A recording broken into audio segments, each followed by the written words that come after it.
Are you kiddos ready for a happy little adventure? Are you ready for a positive little time with happy endings? Let me tell you something real fast. Come here. Too bad. Welcome, boys and girls. Welcome to Mossy Chambers' fun horror time. I am your delightfully disturbed host, Mossy Chambers. Welcome to my not-so-humble abode. Let's take a walk to my greenhouse, shall we? Let me out! For the love of God! Oh, Jeremy, do not interrupt my conversation with my new guest. You told me that you would help me grow this beautiful greenery here. Don't worry, I'll take off the cuffs soon enough. Each helping hand lends so much progress with fertilization. I apologize for the rudeness of Jeremy. He won't be able to interrupt us soon enough. Either way, follow me. I love the smell of poison oak in the evening. Ah, here we are. Roses. Vibrant, aren't they? Thank you, Jeremy. You bastard! Roses are quite the flower, wouldn't you agree? The symbol of passion and love. Yet, as beautiful as they are, the thorns can give you quite the prick, causing the same color to emerge, symbolizing pain. A beautiful contradiction. In this first story, our protagonist, Oliver, finds comfort with the scent of roses after the tragic death of his wife. But does he take this comfort a bit too far? We shall find out in The Stench of Roses. The time is 8:55 p.m. Green lights blur into streaks among the windshield, while frantically driving to St. Mary's Medical Hospital. What a madman. Oliver, it's coming. We're almost there, honey. Just stay strong. Soon enough, baby Rose will be with us. A beautiful girl with a beautiful name, just like her mama. Hopefully without as much sass, though. Right now, it's not the time to joke around, Mr. I'm so funny. See? That's the sass I'm talking about. The large red cross swiftly comes up, directing Oliver to the emergency room. Soon enough, Mama Rose and Oliver are in, waiting for their first miracle to come. Hours go on, and he refuses to loosen his grip on his love's hand. All of a sudden, Oliver feels something peculiar. Her grip loosens. He hears the doctor speaking really fast as a few of them hurry off for much-needed equipment. A long beep pierces his ears, and everything blurs. One of the doctors grabs Oliver by the shoulder to escort him out, but he doesn't even hear the MD. The only thing going through his mind are flashes of memories of his dear wife. Within an instant, he recalls all the beautiful memories that they've had together. Like how she rejected him for the first few times after asking her out, and how he had to trick her into a date at a coffee shop where they got their first initial mutual spark. Or all the times that they traveled across the world seeking adventure, collecting different exotic plants along the way as temporary souvenirs. Or how on their way down after jumping out of the plane, she saw the words, "Will you marry me?" constructed out of thousands of rose petals. Cheesy. And how he laughed seeing her tears starting to fill up her goggles, the same goggles that protected her from the fast wind. She mouthed yes, and how he just chuckled to see those chipmunk cheeks parachute outward. Or how they tried for years to have a baby and was finally able to conceive coincidentally on the anniversary day that they met, as if it were a beautiful divine intervention. Mr. Oliver, I'm so sorry to say that your wife and baby, well, they weren't able to make it. He couldn't muster up any emotion to scream. He leaves, then soon enough, his hollow shell enters the new family sedan that now reeks of mockery. He contemplates, then decides to take a detour home that was once a daily commute. Isaac's liquor. I guess tonight we reunite, old friend. You see, he promised Rose that he would stop drinking ever since the night that he blacked out and made some untasteful jokes to her family about how he'll always make sure to be with her by knocking her up. Sorry, that's actually kind of funny. But they did not find this humorous. This was shortly after they first started dating, and ever since then, they never fully accepted him, even after sobering up. Oliver, is that you? God, It's been what, 5, 6 years? Hey, Isaac. How have you been?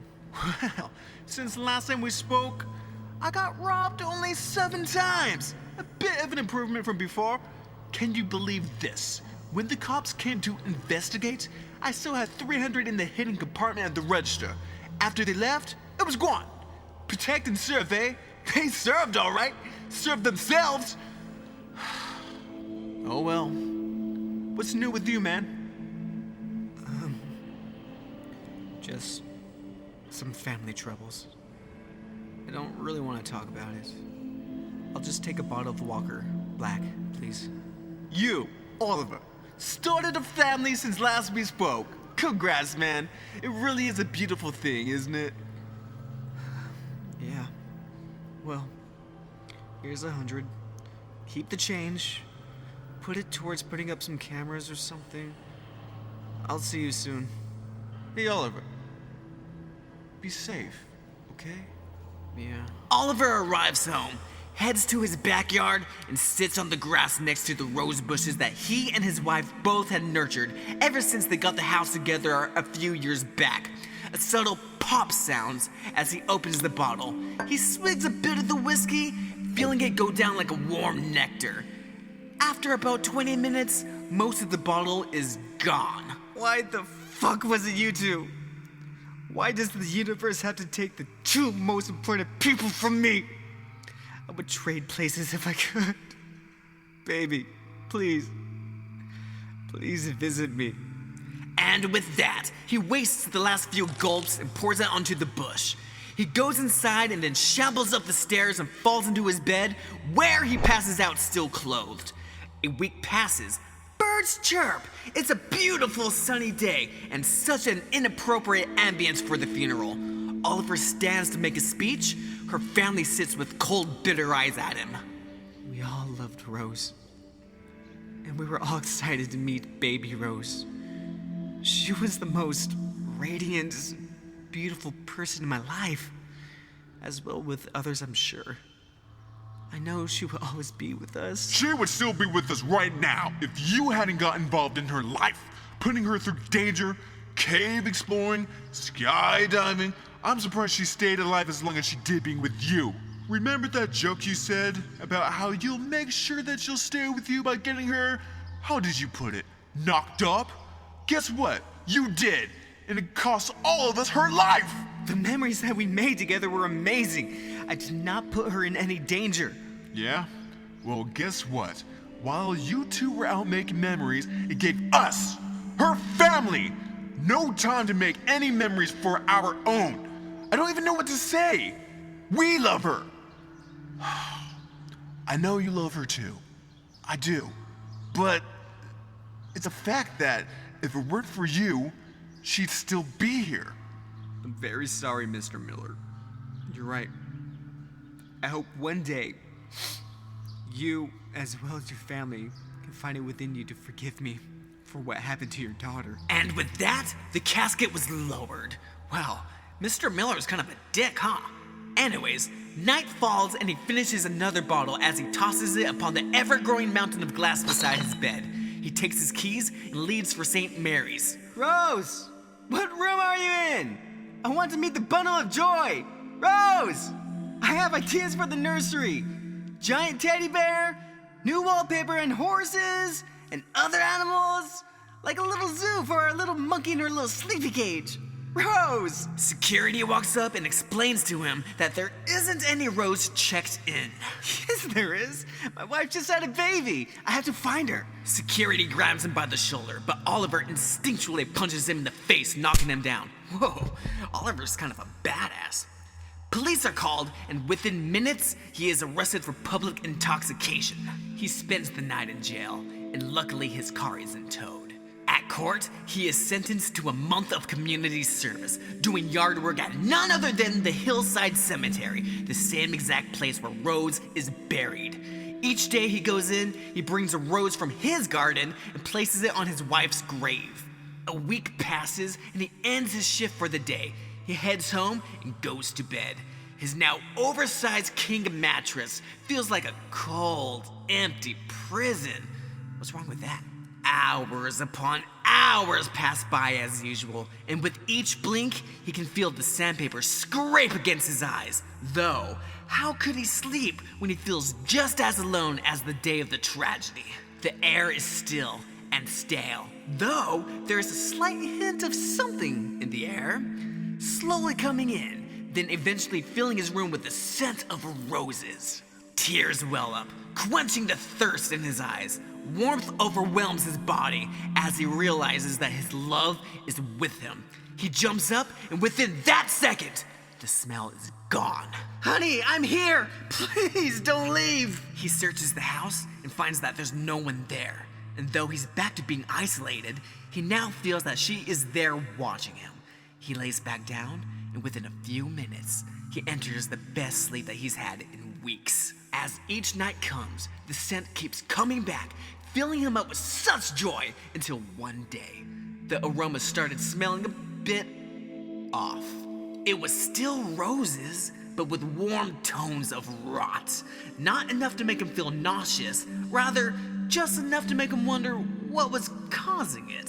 Fast forward, it is his second to last day at the cemetery, and he places one last flower on her grave. My dear, here's another flower. I want to thank you so much for visiting me each night. After tomorrow, I hope and wish you will still visit me, as I will continue to visit you. I love you. The day comes to an end, and he tucks himself into bed, drifting off into a deep, intense sleep.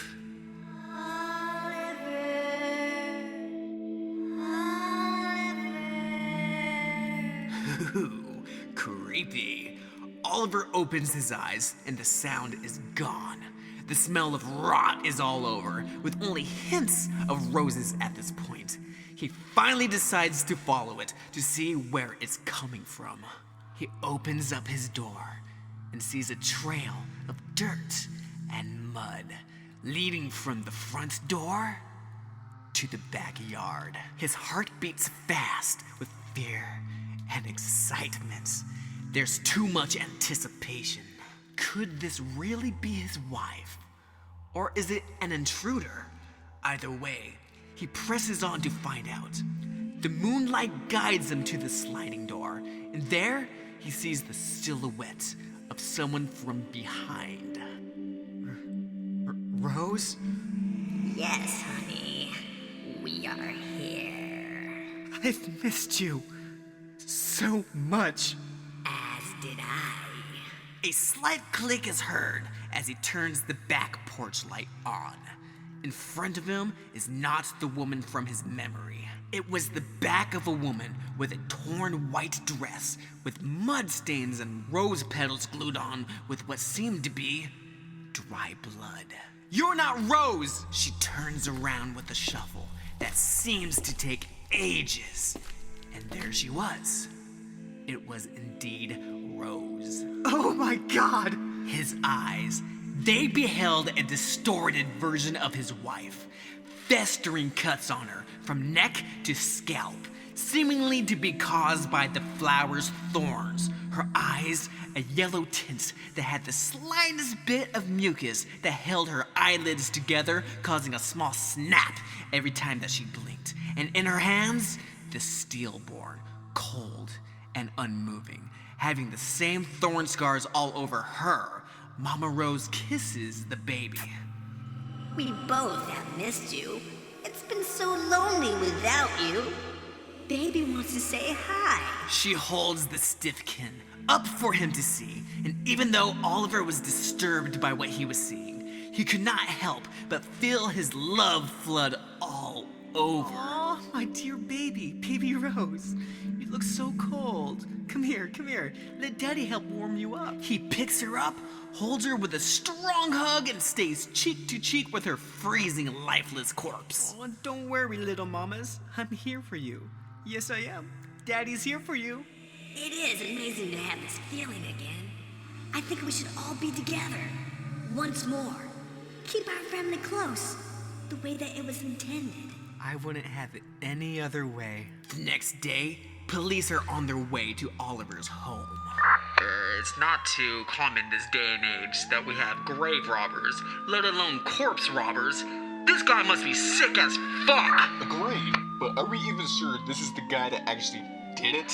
He's our only suspect. He was the last one to have access to the graveyard's equipment. Hell, the last name on the stone matches his last name, so I'm sure they're related somehow, if not married. Or was married. The police enter the front of the home, and their guns are drawn. Police! Oliver, if you're in there, open up. I'm going to count down from 5. If you don't open, then we will force our way in. 5, 4, 3, 2, 1. Come on, boys. The officers break down the door, just to be wafted with such disgust. One man in blue ends up spewing on the spot. Oh, Lord, no matter how long I've been in this field, I never get past the smell of corpses. Man the fuck up. You should have expected that. He robbed a grave after all, and by the looks of the tracks on the ground, it leads to the backyard. Let's go. Holy shit!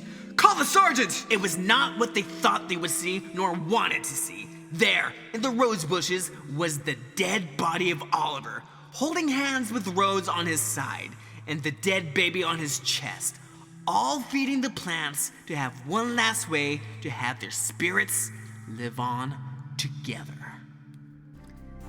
Oh, I just love happy endings, don't you? I would say that was quite the family outing, wouldn't you say? And that was the Stench of Roses. Get it? The Stench of Roses? We're not talking about the flower. So, the question is, did Oliver really get visited by Rose?